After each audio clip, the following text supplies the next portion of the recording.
With the Islamic faith, do you see it as a genuine spiritual religious movement? I see it as an interim religion, just like Christianity. It is religious activity which is not eternal. That's interesting. It is religious activity which can prepare the ground. Many aspects of what goes under the name of Hinduism are also not eternal. That's right. But Krishna consciousness is eternal. So it's not that we are in competition with Islam or that we are in competition with Christianity. We are on another level. And therefore, it doesn't matter. You know, in the world we see Islam is gaining some following. We see Buddhism has gained following under the auspices of the Dalai Lama. But all this kind of following is only skin deep. Skin deep. So we are not concerned about it. It's more external, skin deep. It doesn't go deep into the heart like Krishna consciousness. It's all skin deep. In a different direction, I'd like to take it a little different direction. We see that in the world in general is more accommodating to same-sex relationships. He's asking all the great topics first, and murder attempt, euthanasia. You gotta see an acceptance of this also within ISKCON in due course of time. Well, same-sex relationships in ISKCON. It is a fact that these things exist all over the world, right? In every country, in every time, this phenomena has come up, and we also have naturally people who have this kind of inclination, who are devotees by nature. So what to do about that? Yeah, we cannot just say that they are not devotees. They are. At the same time, though, Srila Prabhupada points out that it is a kind of entanglement in the bodily platform, an entanglement with lust, that is of a stronger nature than the lust that is expressed between a man and a woman. It may seem very similar, but the relationship between man and woman is designed in such a way that the lust transforms into sacrifice, namely children. Mm-hmm. And once you have those, suddenly, you know, everything changes. And that mechanism is Krishna's arrangement, and that is a sanctioned, scripturally sanctioned arrangement, a marriage between a man and a woman. Whereas we don't find any scripturally sanctioned arrangement for same-sex marriages. Therefore, we cannot just go around and just bless it all and say, yes, live happy together. I understand the predicament that people who are from that background have. You know, they say,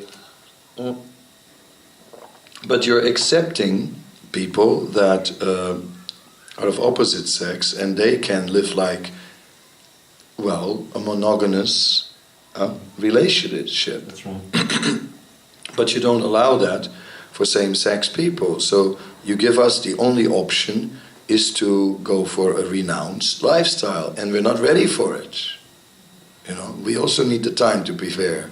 Only advanced people can do that. So you don't really give us a realistic path in Krishna consciousness. So you should give us space to just have the same rights as everyone else. I understand that reasoning, and I can appreciate it from a social perspective, but I can not support that from a Shastric perspective, nor from Srila Prabhupada's perspective, who spoke out against it. right? And who basically told devotees to not pursue this kind of inclination. And yet he knew some devotees had that inclination. Yeah, and then, but what happens if devotees anyway have that inclination? Well, I think it may be hard if they want to actively express that kind of relationship to take initiation coming down in the line of Srila Prabhupada, because we can't, we're not authorized to do that. But at the same time, I think we're also not going to chase them away from, I think we can allow them to be members of the community, be devotees, and so on. I think what to do. Yeah. And of course the modern world is now beginning to sodomize, is that the word, or authorize such kind of relationships formally, legally, and so on.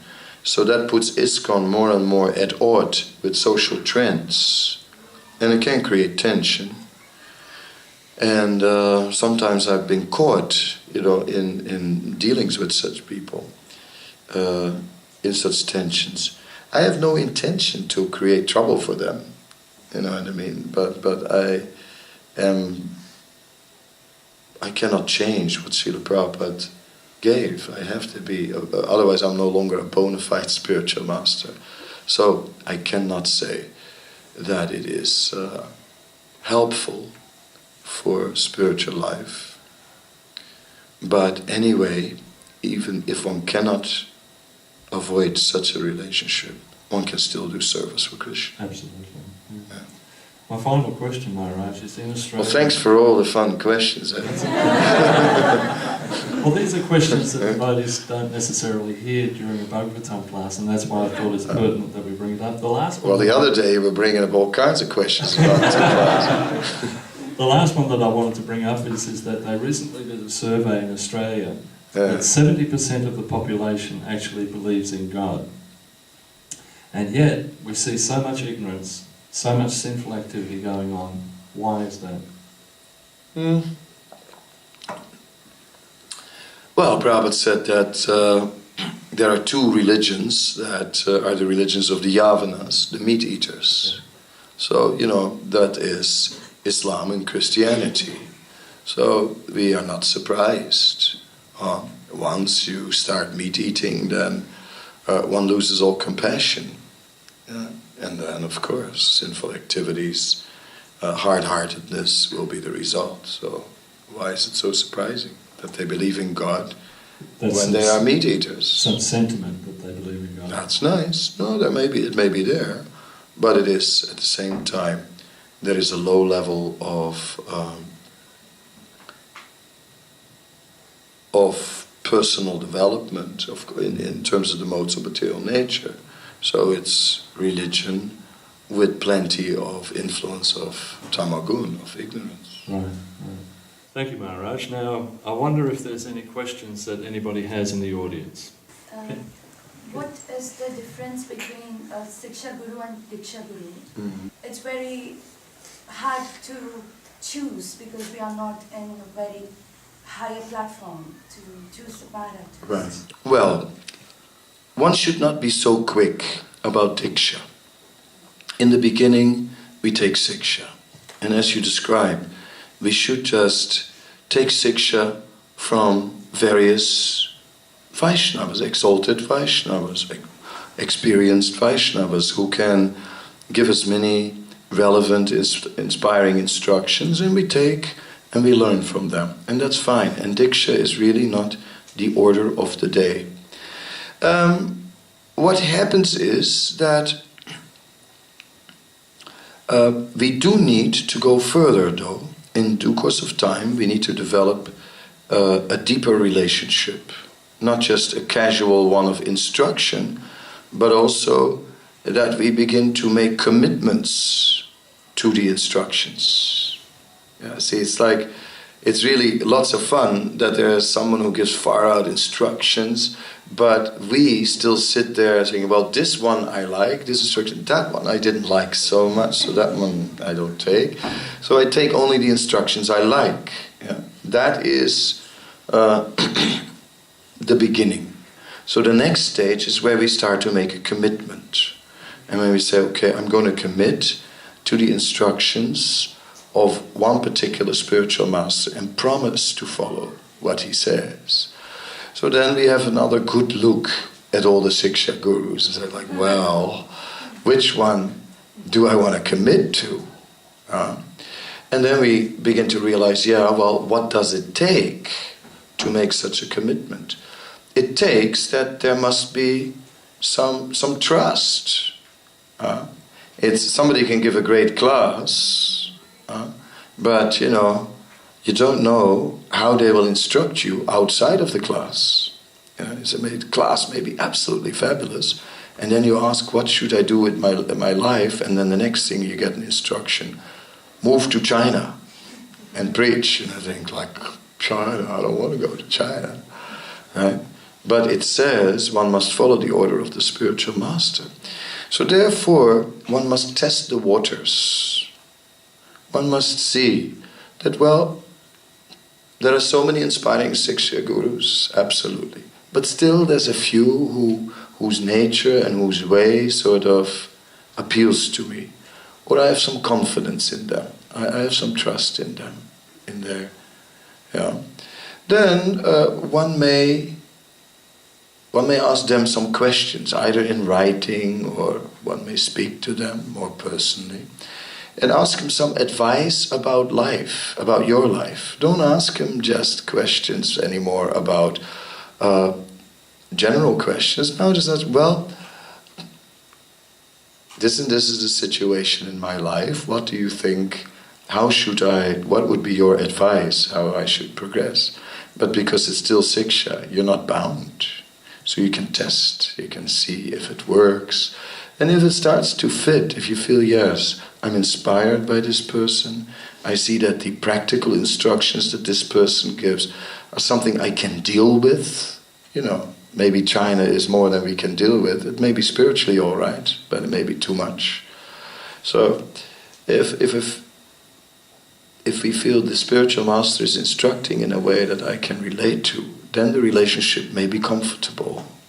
Then at one point we can make this commitment and start aspiring to become a Diksha disciple. So it says, because sooner or later it will get a little more personal with some Siksha gurus than with others. So they become the candidates for consideration. And maybe you have 2 or 3. Test them, test 2 or 3. But we are not in a stage to test them, isn't it? Because Maharajas are on a higher platform than what we are. No, you can test. You can maybe not test everything. You cannot test how advanced they really are. That you cannot test. But for that you ask, there's another mechanism. I'll get to that in a moment. But what you can test is how the relationship works on a practical level. That you can test. And that's important to test. Now, as far as us being sure that this person is really spiritually advanced, when we have some interest in a particular spiritual master, then we ask blessings from the senior devotees. And the senior devotees can look on a deeper level. So when they start to give blessings, that is the protection that we have for the qualification of the spiritual master, the blessings of the senior devotees. So in this way, I'm offering you a good package. I'm offering you the approach from listen to the general preaching, see if it is inspired, take some personal advice, see if you can if you have the ability to surrender to this trend of directions, take the blessings of senior devotees, see what they feel about the relationship. If all that is lined up, then you can go forward. Then it's quite safe.